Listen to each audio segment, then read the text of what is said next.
Om Vishnupadaya Krishna Preshthaya Bhutale Srimate Bhakti Vedanta Swamin Nitinamine Namaste Saraswate Deve Gauravani Pracharine Nirvishesha Shunyavadi Paschatya Deshatarine Jaya Shri Krishna Chaitanya Prabhu Nityananda Shri Advaita Gadadhara Srivasadi Gaura Bhakta Vrinda Hare Krishna, Krishna Krishna, Hare Hare, Hare Rama, Rama Rama, Hare Hare. Welcome all of you for today's session dedicated to His Divine Grace A.C. Bhaktivedanta Swami Prabhupada, our beloved spiritual master. Today we are discussing the 8th topic from the Knowledge Icosagon series. Icosagon is a polygon with 20 sides. Krishna in the 13th chapter of the Bhagavad Gita describes 20 items of knowledge. So every week we are discussing one item of knowledge. So today's topic is steadiness, thairyam. So what is thairyam? What is the definition? Let us see. So Srila Prabhupada writes in the purport. Before that, let us see an interesting example. We all know this fable of the hare and the tortoise. The tortoise walks very slowly, whereas the hare ran in the race. But in between, the hare thought that anyway, I am going to run faster, and tortoise will never be able to overcome my speed. So the hare took rest in between. So taking advantage of that, or rather, the tortoise continued without taking rest. And finally, tortoise won the race. So even though the hare had the ability to win the race, because it did not put consistent efforts, steady efforts, so he could not win the race. Whereas tortoise, even though he was having the disability, or rather he was having a drawback of not being able to walk faster, run faster, the tortoise, because of its steady efforts, won the race. So slow and steady wins the race. We all heard this. Now the same is true even in our spiritual life. Steadiness is also something very important. Putting consistent efforts is very important. And that is why Lord Krishna has listed this steadiness or stharyam as one of the 20 items of knowledge. So let us see what is the definition. What does it mean to be steady? Can we have the next slide? Yes. In the 13th chapter of the Bhagavad Gita, in the purport, Prabhupada says, steadiness means that one should be very determined to make progress in spiritual life. One should be very determined. Stharyam, steadiness. So yes, I have to chant my rounds. I have to understand Bhagavad Gita. I have to get up early in the morning. I have to attend Mangalarati. So I have to be determined about it. So putting determined, consistent efforts guarantees progress in spiritual life. Just like we saw the determined efforts of the tortoise in the race. Moving forward, let us see what is, can we move forward? Why is steadiness important? Okay, we understood steadiness means to be determined in our endeavors. Now, why steadiness is so important? Now, this is from a TED talk. Sam, a 19-year-old professional speaker, he's an avid reader and a co-founder of the social enterprise Pick Waste. He, in a simple and yet powerful way, gives his talk in a TED talk. He says in this way, small consistent actions will lead to massive changes. So a journey of 1,000 miles begin with begins with a single step. We have heard this. So many times we may be thinking, oh, the spiritual life is such a big thing. I don't think I'll be able to be successful. I don't think I'll be able to achieve it. I don't think I'll be able to perfect in this life. We may have that kind of a doubt, but journey of a uh, 1,000 miles begin with a single step. We should not forget that. So every day, if you continue to put our steps, put consistent efforts, that will lead to massive changes. That's what he says. Now, Srila Prabhupada, in one of the articles, who is crazy? Prabhupada writes, just like a small child, when he begins to walk, he requires the help of the elder brother or sister or father or mother to catch. And one step, one step, one step, one step. But when he begins to walk independently, then he doesn't require any help. Similarly, to help to learn this art, whether I'm acting on the spiritual platform or on the material platform, you require a spiritual master, guide. And this is called Dvija, or the second birth.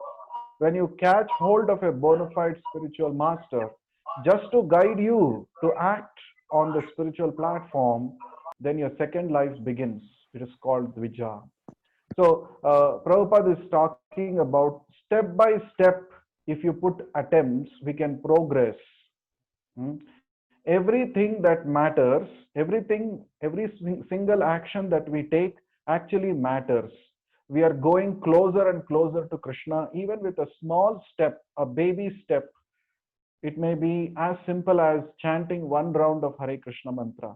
It may be as simple as understanding one shloka of Bhagavad Gita. Doesn't matter. But do not give up your endeavor. Be steady, consistent in your efforts. So step by step, we can progress. Let's move further.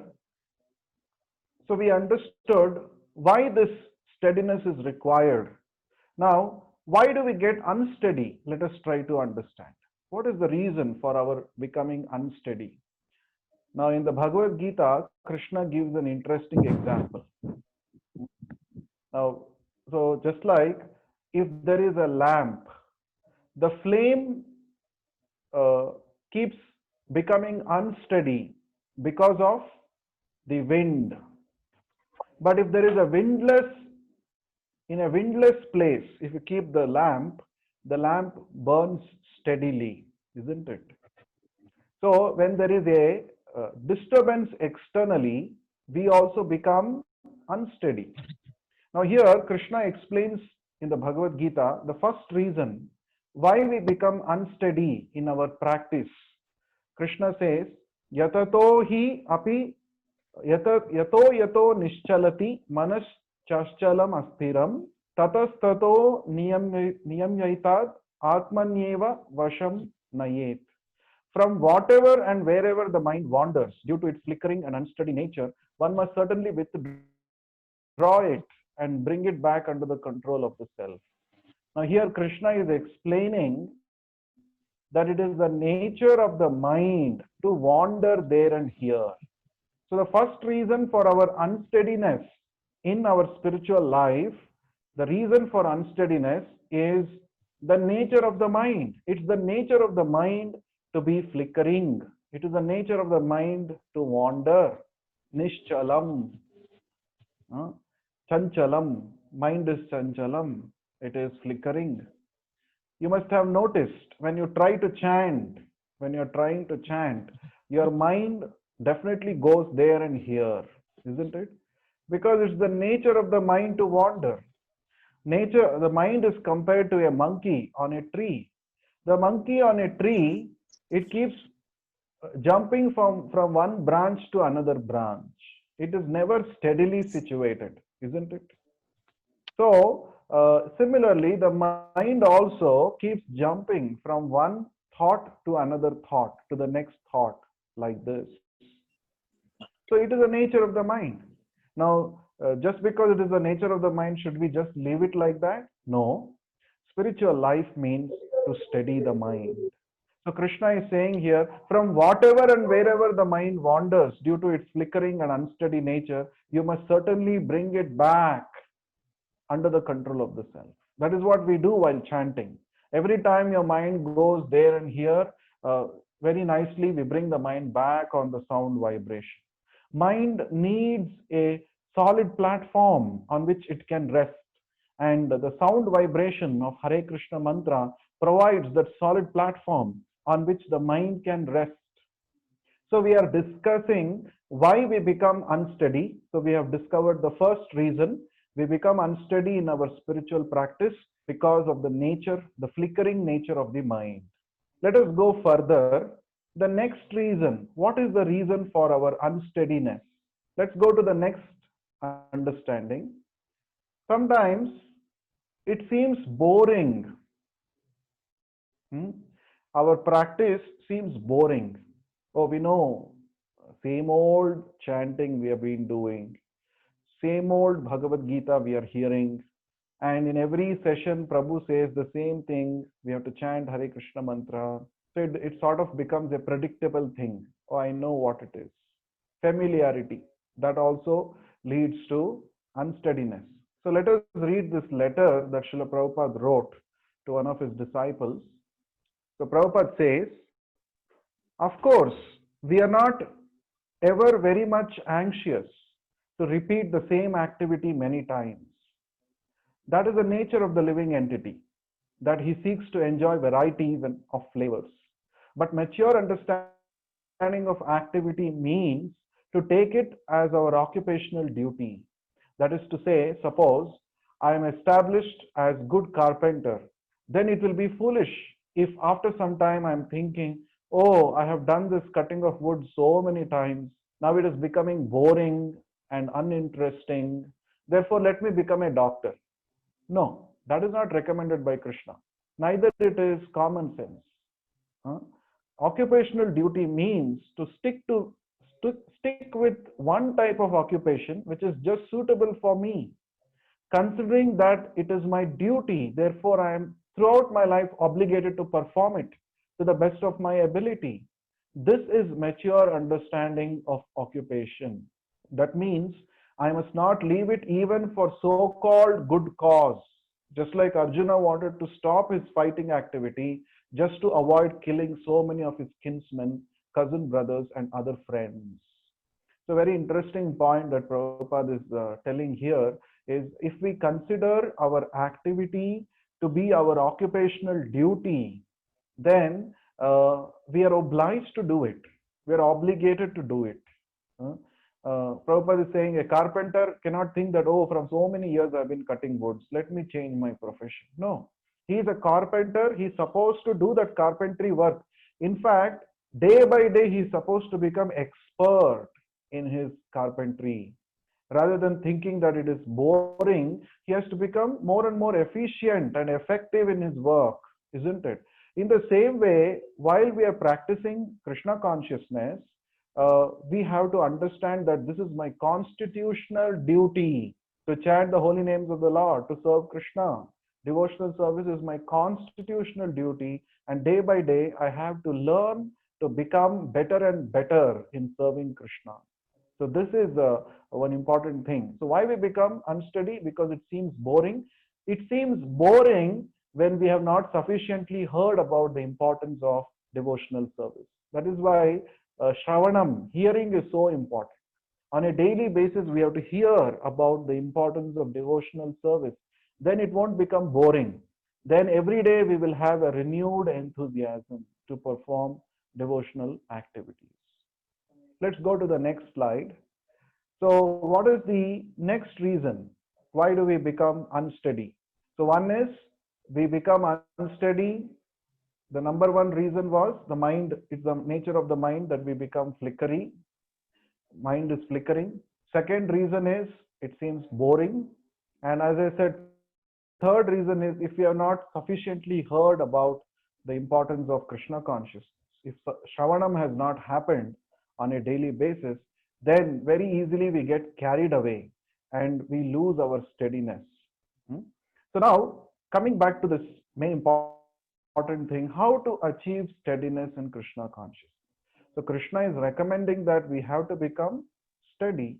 Now, how to achieve this steadiness? Let's try to understand.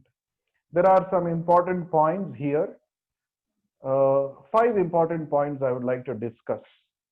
The first one is non-attachment to material pleasure. Second one, patience. Third is determination.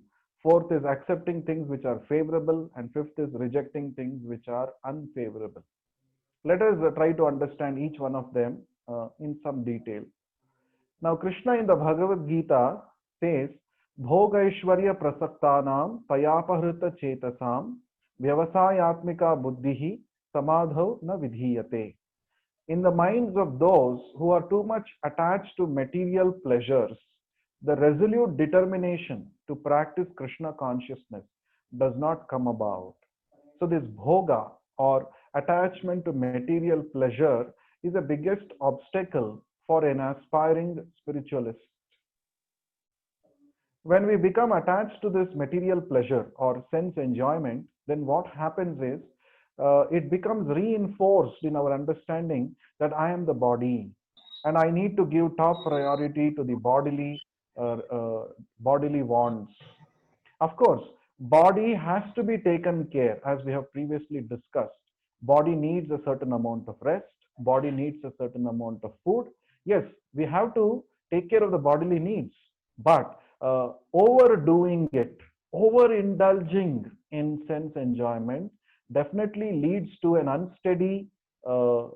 unsteady character of practice.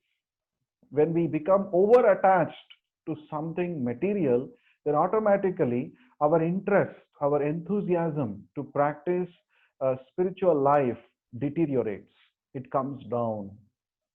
So therefore, we should be very careful not to get attached to material pleasures, knowing very well that the nature of material pleasure is temporary. It is flickering. It is we aspire to get what is promised in the name of material pleasure is an ocean of pleasure, but what we actually get is just not even a drop of pleasure.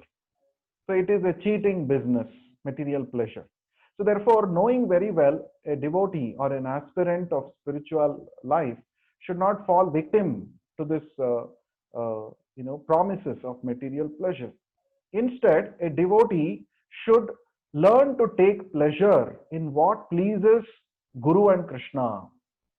In that way, one can become automatically detached from material pleasures. So that is what is the practice of sadhana bhakti. So in sadhana bhakti, we say that you first offer the food to Krishna, and after Krishna accepts the food, then you take prasadam. So we are not denying ourselves that we should not take any food, but we are training ourselves. What is real pleasure? We have to seek pleasure in pleasing Krishna. Krishna is the primary enjoyer and I am the secondary or subservient enjoyer. This mentality should be cultivated. That leads to becoming fixed up in spiritual life. So therefore, when we practice like this on a daily basis, not only in food, in all our activities, we ensure that Krishna is the primary enjoyer, and whatever Krishna enjoys and whatever is remnant after that, that remnants I shall accept. So that is the process. So when we do that, we become fixed up, we become steady in our practice of Krishna consciousness. Now, the second important thing to be noted, how to achieve steadiness, we have to have patience. We should understand that nothing great is achieved overnight. If someone promises that you will achieve something very great in a few hours or in a few days, that means he is simply trapping you. They will never go for such a thing. So we have to have patience. We have to apply ourselves to the process properly, diligently, and definitely results will come. But till the result comes, we should be patiently following the process. Sometimes we become very impatient. Oh, I have started chanting. But why my mind is still not coming under control? We become so impatient and we say, oh, it is not working. Generally, we doubt the process. No, we don't have to doubt the process. The process is perfect, but somewhere we are not applying ourselves to the process properly. So we have to find out, where am I missing out? What is that which I am not properly applying myself to? With the help of devotee association, we have to figure out that. So we need patience for that. Hmm? Prabhupada gives an example.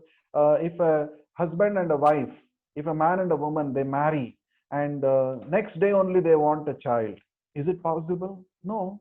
They have to follow the process, and in due course of time, a child will be born.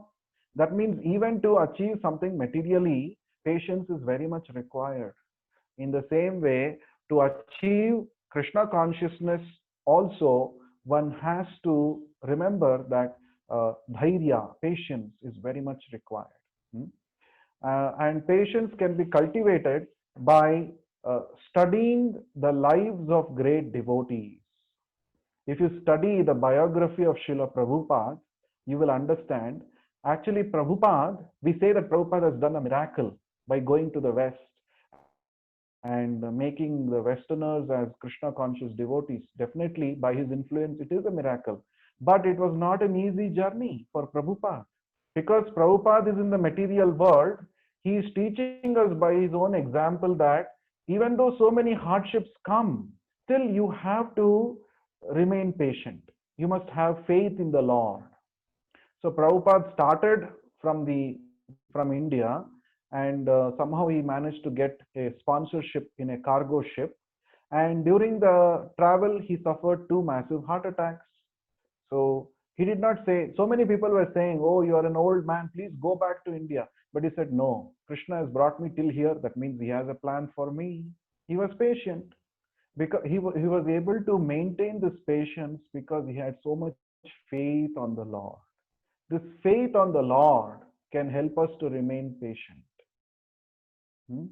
So then Prabhupada reached the West, reached the US, and then do you think it was a very easy cakewalk for Prabhupada? No, not at all. There was no proper accommodation for him to stay. There were people who were actually, his typewriter was stolen at one point of time. His only means to write books, his typewriter, it was stolen. Somebody stole it off. And then it was a big, this thing, it was a big setback for him. But still, his faith on the Lord was unflinching.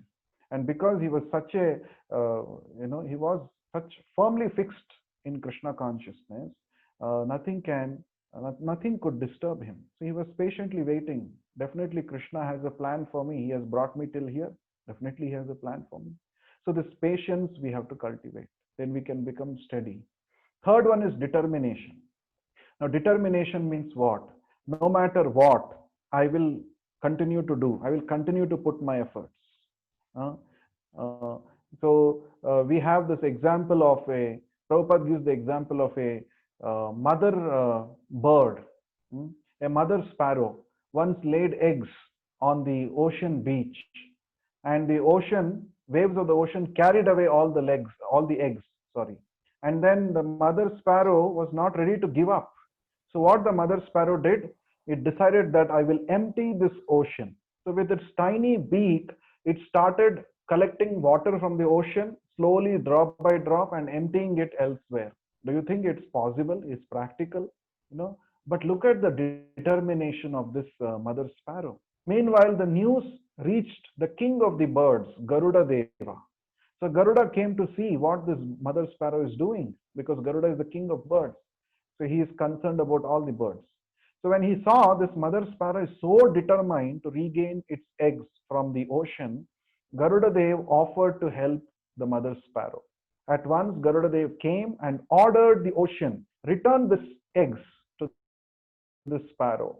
And Garuda Dev is very powerful. He is as powerful as the Supreme Personality of Godhead. So by hearing this, the ocean personified came and delivered the eggs back to the mother sparrow. So Prabhupada says we have to be determined like this mother sparrow. God helps those who help themselves. So here we see mother sparrow, even though it is not practical for the sparrow to empty a vast ocean, but still it was putting its efforts. Even though result was not visible in front of its eyes, it was still very determined, consistent in its efforts, very serious about what it is pursuing. So this is very important. We have to be very serious in our Krishna consciousness practice.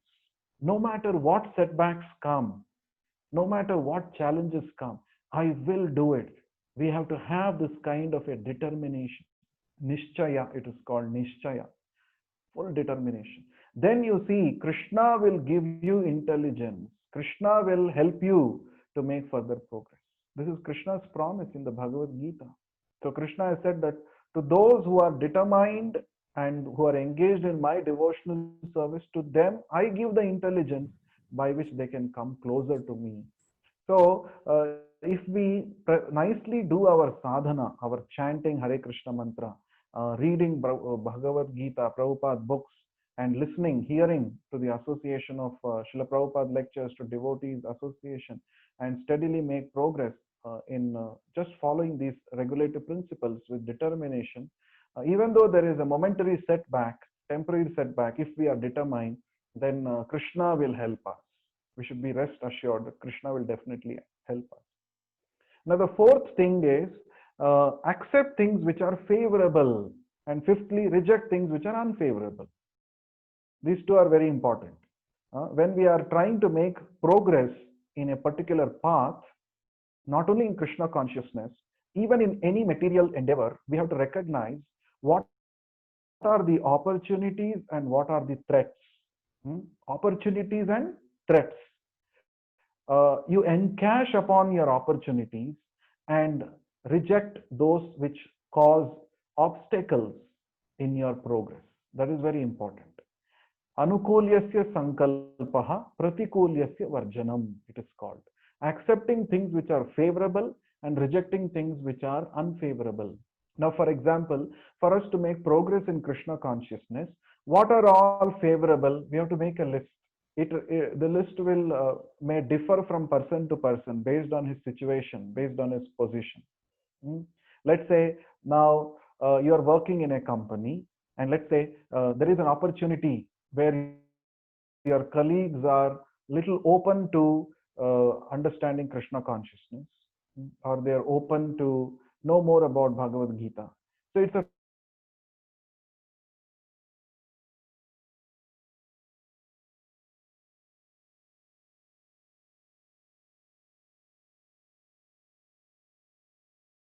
favorable situation.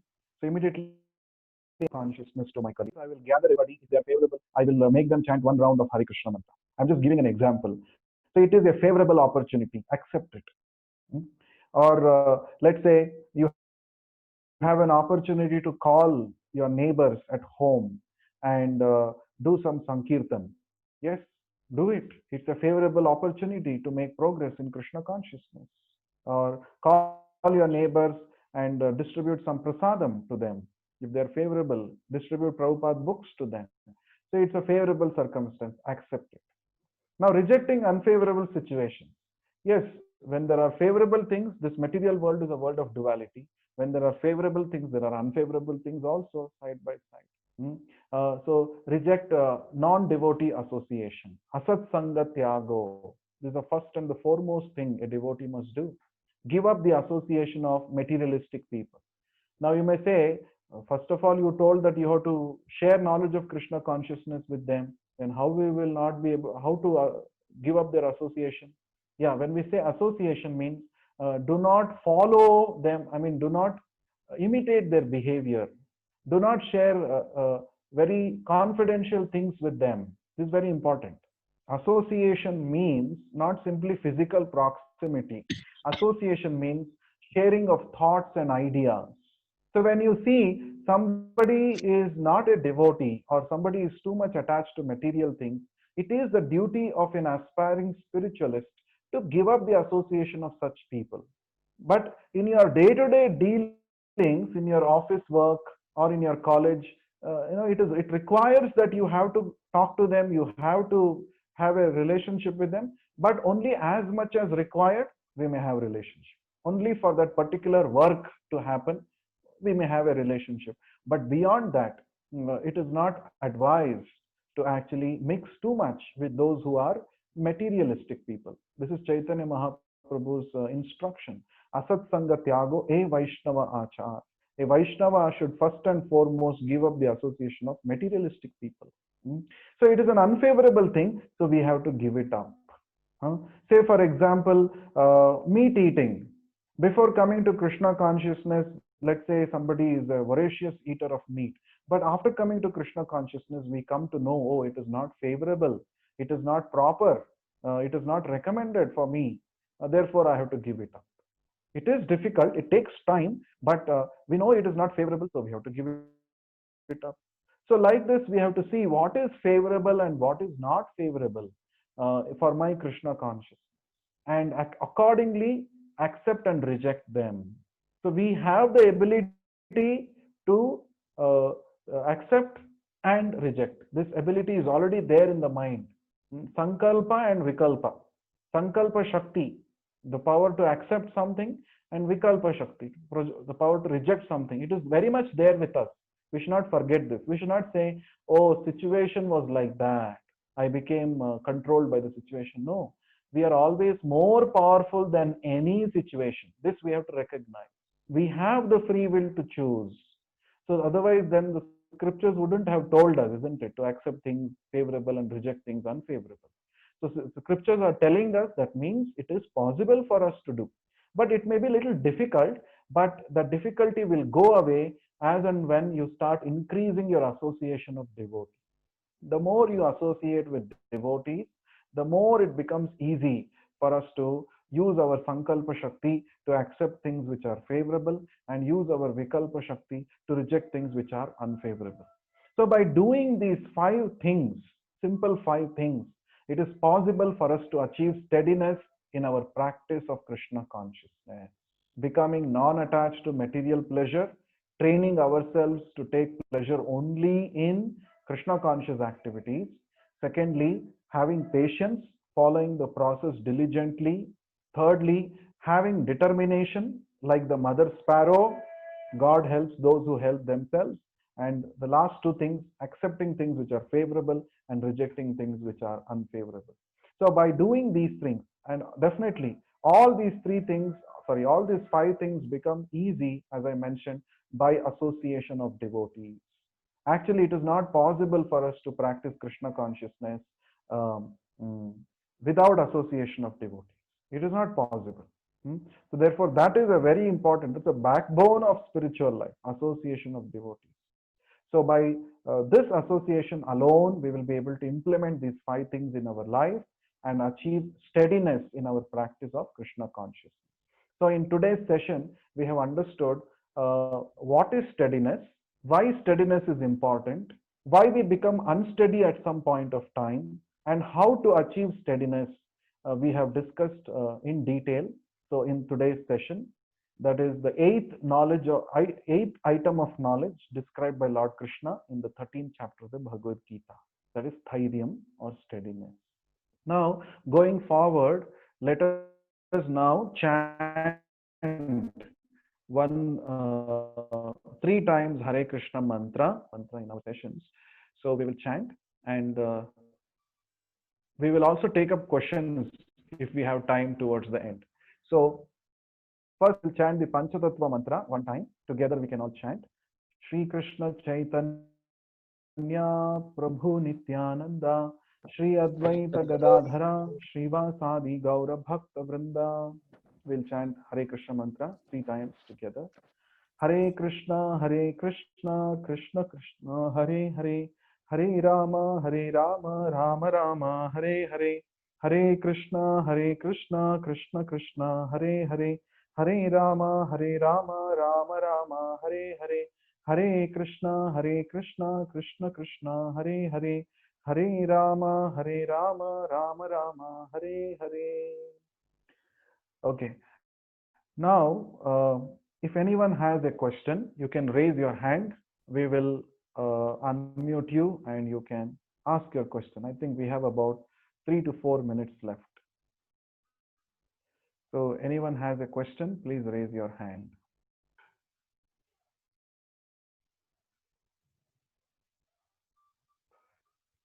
Okay, so looks like nobody has a question. Okay, so fine. Let me ask a question then. We will ask some questions since we also have 3 more minutes. Anyone knows the answer, you can raise your hand. Okay. From the incident of, or anyone wants to give an answer, you can raise your hand. From this story of the mother sparrow, what lesson do you learn? What lesson have you learned? Who would like to answer? Harshit, yes, please speak. Hare Krishna, Prabhu, we learn, we should be like determined to solve things in our day-to-day sadhana life. So determination is a lesson that we can learn from that story, Prabhu. Now, in your personal life, how would you like to apply this? Okay, so Prabhu, In like any one daily, aspect? yeah. So Prabhu, like daily when we go to our work, then a lot of hurdle comes in the form like we are not able to chant and we are not able to listen lectures and we are not able to read books related to Krishna consciousness. So we have to keep on practicing and practicing. So one day, if we will be determined, then one a day will come when we will overcome all these things and we can perform our sadhana Yeah, very bhakti. nice. So right now we are performing sadhana bhakti. So it is not optional for us. We have to do it because it is the order of the spiritual master. But as we continue to do it, a day will come when we naturally develop taste for it. So then that time it becomes a very enjoyable experience. Okay, anyone would like to tell me quickly in 1 or 2 lines, what is the lesson you learned from the hare and tortoise story as applied in your life? How would you take, how would you apply this in your life? Anyone? Okay, Adi, yes, please speak. Hare Krishna Prabhu. With this hare and tortoise story, it is really relevant to my life because I have 1.5 years remaining in my PhD. And if I take it slow, that is not going to work.